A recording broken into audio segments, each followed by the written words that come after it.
반갑습니다. 경남여중 1학년 학생 여러분, 오늘부터 선생님과 함께 1학기 복습을 해보도록 하겠습니다. 일단은 수와 연산은 1. 소인수분해, 2. 정수와 유리수로 이루어져 있습니다. 소인수분해 단원에서는 소인수분해, 그리고 최대 공약수와 최소 공배수에 대해서 배울 것이고요. 소단원 소인수분해, 학습 목표 먼저 확인해 보겠습니다. 소인수분해의 뜻을 알고 자연수를 소인수분해할 수 있다. 이를 위해서 첫 시간에는 거듭제곱이란 무엇인가에 대해서 공부하도록 하겠습니다. 자, 우리 오늘의 학습 목표는요, 거듭제곱의 뜻을 안다 입니다.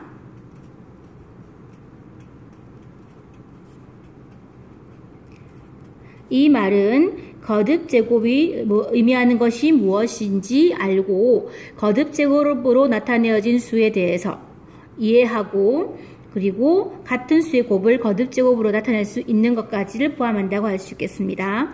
자, 그렇다면은 우리 이거 한번 생각해 볼까요? 2 더하기 2 더하기 2 더하기 2 더하기 2. 자, 같은 수를 5번 더하고 있어요. 이럴 때 우리는 어떻게 표현했었나요? 2 곱하기 5, 이런 식으로 간단한 표현이 있었죠. 이제 우리가 하고자 하는 것은 같은 수를 여러 번 곱할 때에 대한 이야기입니다. 2를 5번 곱했습니다. 이것을 간단하게 나타내기 위해서 2의 5제곱이다 라고 우리는 약속을 하게 됩니다. 그래서 여기에서 선생님이 지난번에 우리끼리 했던 똥머리 소녀 기억하시죠? 여기에 2의 5제곱 기억나나요? 자, 그렇다면은 여기 나오는 숫자 2, 이 숫자는 보면 곱해져 있는 숫자라는 걸 알 수 있겠죠. 이 숫자를 우리는 밑이라고 부르고요. 여기에 2가 그럼 몇 번 곱해져 있니? 라고 하는 이것을 우리는 지수라고 해요. 그래서 이 형태를 꼭 잘 기억해 주시기 바랍니다. 자, 교과서 문제 한번 풀면서 예를 들어 보도록 할게요. 2 곱하기 2 곱하기 2. 자, 이거는 2를 몇 번 곱했나요? 2를 3번 곱했으니까 이렇게 2의 세제곱으로 나타냅니다. 그런데 여기 3 곱하기 3 하면 3을 2번 곱했으니까 밑은 3, 지수는 2라고 표현할 수 있겠죠. 만약에 요 사이에 곱하기가 있다라고 하면 이 곱셈 기호는 생략하지 않고 그대로 써서 이렇게 표현할 수가 있습니다. 그럼 교과서 문제 하나 풀어보도록 하겠습니다.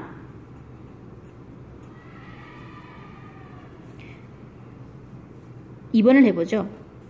5 곱하기 5 곱하기 5 곱하기 5, 5를 총 4번 곱했고요.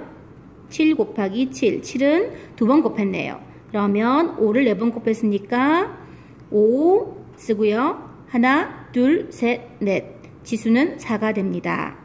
7을 볼까요? 7의 지수는 하나, 둘. 지수가 2가 되죠? 요 사이에 있는 곱셈 기호는 그대로 써주면 됩니다. 자, 이제 14쪽에 있는 문제 2번은요.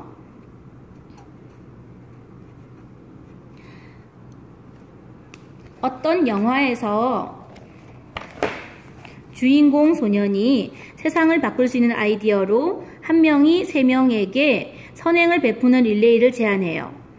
자, 아름다운 세상을 위하여 영화 그때 보셨죠? 자, 그래서 이것을 8단계에서 선행을 받은 사람의 수를 거듭제곱으로 나타내시오 라고 얘기했습니다.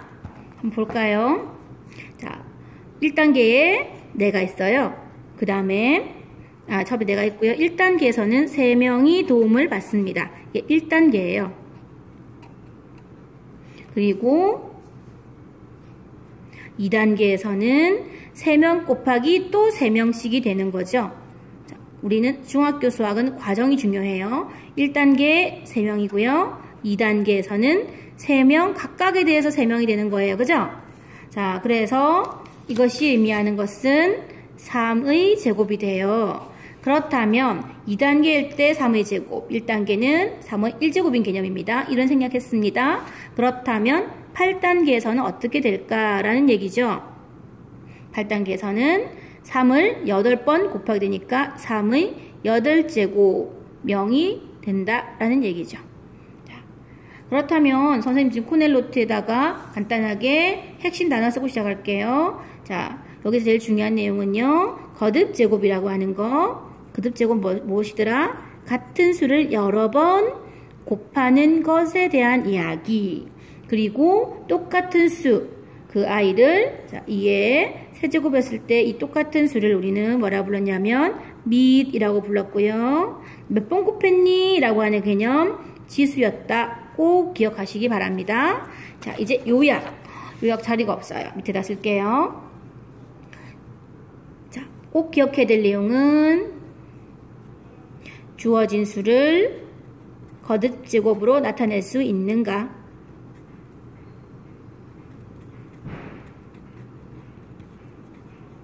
로 나타내기. 그리고 만약에 지금 물어보고 있진 않지만 2의 세제곱이 얼마지? 라고 했을 때 그 아이를 2 곱하기 3이 아니라 2 곱하기 2 해서 8이라고 정확한 값을 구할 수 있는 것도 굉장히 중요하다고 생각할 수 있어요. 그러면 실제로 이 숫자들을 계산기를 이용해서 구해보면 숫자가 굉장히 빨리 커진다라고 하는 것을 알 수 있어요. 저는 선생님은 거듭 제곱의 어마어마함에 대해서 정말 감명받았어요.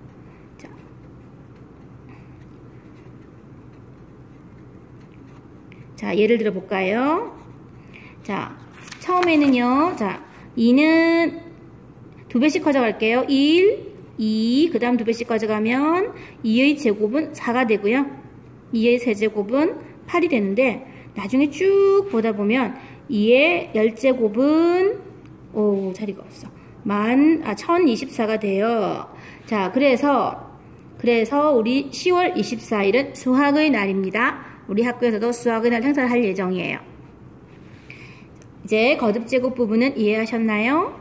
한 번 더 책을 보면서 확인해 보시기 바랍니다.